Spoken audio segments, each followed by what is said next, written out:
Hello student, देखो बेटा class +2 है, उसमें हमने हमारा जो पहले जो टॉपिक हमने डिस्कस किया था वो जेनेटिक जीन थेरेपी वाला टॉपिक डिस्कस किया था, ठीक है। और हम नेक्स्ट टॉपिक जो डिस्कस करेंगे वो यहाँ पे इथेटिक इश्यूज़ का आएगा। इनके जो हमारा 12 चैप्टर चल रहा है बायोटेक्नोलॉजी एंड एप्लीकेशन, उसमें नेक्स्ट टॉपिक हमारा क्या आएगा, इथियोलॉजिकल इशू आएंगे, ठीक है। तो ये इथिक्स का क्या मीनिंग होता है कि मतलब जो जेनेटिक मॉडिफाई ऑर्गेनिज्म हमने तैयार किए कि वो हम ये डिसाइड करेंगे वो राइट है या रॉन्ग है, यानी कि वो एक तरह से ethics mean standard set of standard which is a communities regulate, यानी कि जो हम जेनेटिक मॉडिफाई ऑर्गेनिज्म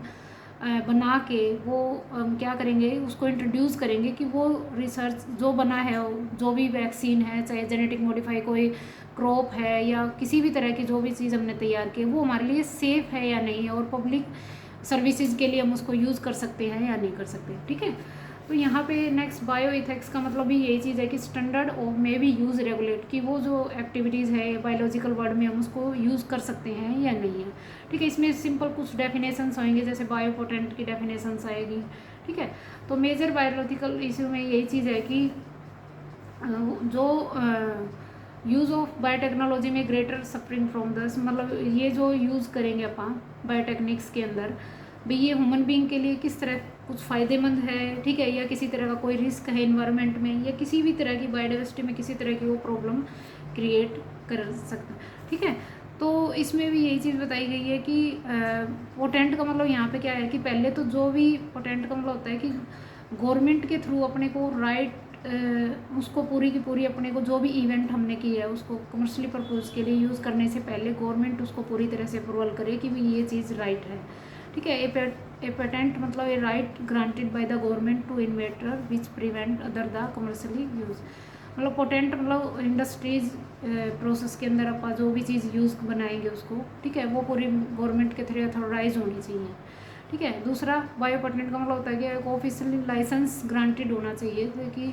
ताकि उसको हम क्या कर सकें, इवेंट और प्रोसेस और प्रोडक्ट जो भी बना सकें उसको मार्केट के अंदर लॉन्च कर सकें, ठीक है। और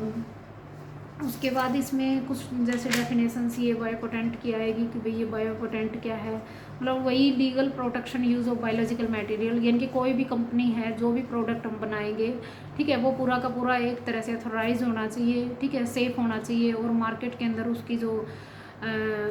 मतलब यूज़ का है, ठीक है, वो पूरा का पूरा एक तरह से अथोराइज होना चाहिए। नेक्स्ट आता है बायोपोएंसी। बायोपोएंसी का मतलब भी वही चीज़ है कि जो भी biopotency is getting as a biopatent for material for product already, कि मार्केट में उसी तरह के कोई और अलग से प्रोडक्ट भी हैं, ठीक है, और पीपल उसको यूज़ कर रहे हैं। तो काफ़ी सारी ऐसी मल्टीनेशनल कंपनीज होती हैं वो उसी तरह के मतलब प्रोडक्ट को तैयार करती हैं जो विदाउट अथोराइज्ड होते हैं, ठीक है। तो इस चीज़ को मतलब without any comprehensive payment is known as biopotencies. काफ़ी सारी ऐसी मार्केट के अंदर उसी तरह के एक तरह के डुप्लीकेट प्रोडक्ट की भी बात जैसे हो सकती है कि मान लो जो चीज़ हमने तैयार की उसी का कुछ ऐसा भी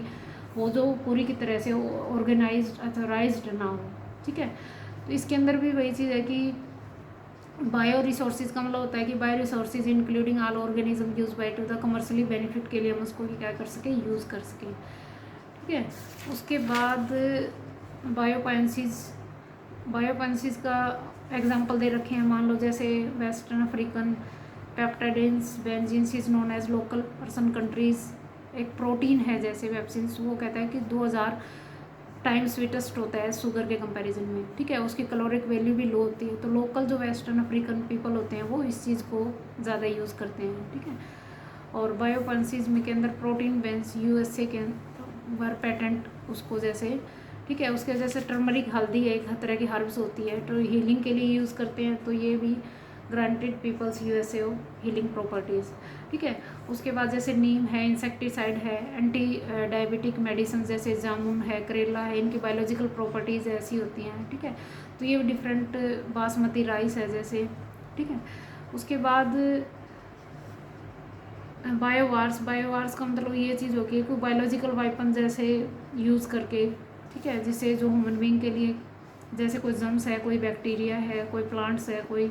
एनिमल्स है, उसको बायोलॉजिकल वाइपन के रूप में इसको यूज़ करते हैं। Biological weapon is a device to deliver the pathogen, और on toxic to a target organisms. ठीक है, तो इसमें वायरस, कोई भी बैक्टीरिया, कोई भी फंजाई, कोई भी प्लांट एनिमल्स वो एज ए बायोलॉजिकल वेपन के रूप में उसको यूज़ कर सकते हैं। ठीक है, जैसे कुछ डिजीज़ ऐसे होते हैं, कुछ पैथोजेंस ऐसे होते हैं, जैसे एंथ्रेक्स है, स्मॉल पॉक्स है, टॉक्सिक है, तो ये बायोलॉजिकल वेपन के रूप में पहले के टाइम में यूज़ करते थे। ठीक है, और मतलब डिलीवर करते थे। जैसे फॉर एग्जांपल है एंथ्रेक्स जो था, एंथ्रेक्स बैक्टीरिया वहाँ से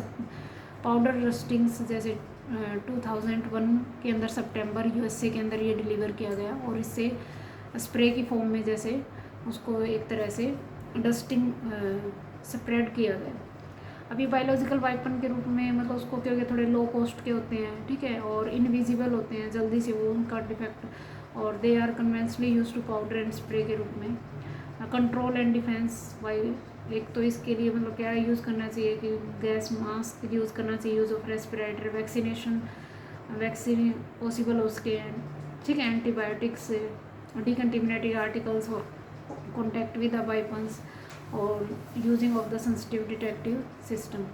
और क्वारंटाइंस यानी कि उनको अलग से सेपरेट करना चाहिए ताकि वो डिजीज़ को बचाने के लिए रोक सकें। ठीक है, तो इसके अंदर कुछ सिंपल सी डेफिनेशंस आती हैं लास्ट जो टॉपिक है उसके अंदर। उसके बाद हमारा एक नेक्स्ट टॉपिक जो रह जाएगा वो क्लोनिंग का आएगा, जेनेटिक मॉडिफाई ऑर्गेनिजम्स। ठीक है, उसको हम नेक्स्ट वीडियो के अंदर डिस्कस करेंगे। और थैंक यू बच्चे।